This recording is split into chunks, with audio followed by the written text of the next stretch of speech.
করি আমসু করি রাইজের দল যাই হোক আফালে করে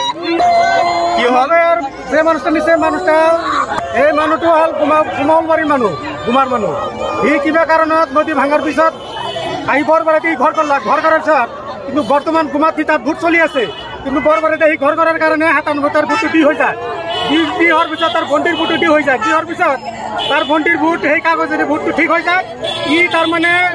নদী ভাঙাৰ পিছত আকৌ নদী ভাঙাৰ পিছত সি গ'ল দৰং ডিষ্ট্ৰিক্টত তাতে যাই ঘৰ বস্তি কৰি আছে বা কিবা খেতি খোলা কৰি তাতে বসবাস কৰি আছে ইফালে তাৰ মাটি নাই চব মাটি ঘৰত নদী খহাই উঠাই লৈ গৈছে তেতিয়া তাই যেতিয়া আৰু হাকিমে তাৰ কেছটো চলি আছে মেজিষ্ট্ৰেটে সুধিছে যে আপুনি ক'ত থাকে সি মানুহটো কৈছে যে আমি দৰং ডিষ্ট্ৰিক্টত থাকোঁ আমি পৰিয়ালটো লৈ তাতে কিবা মই অৱৰ্জন কৰি আছোঁ সেইকাৰণে সেই কেছটো তাৰ বেয়া কৰি ফেলছে সেইকাৰণত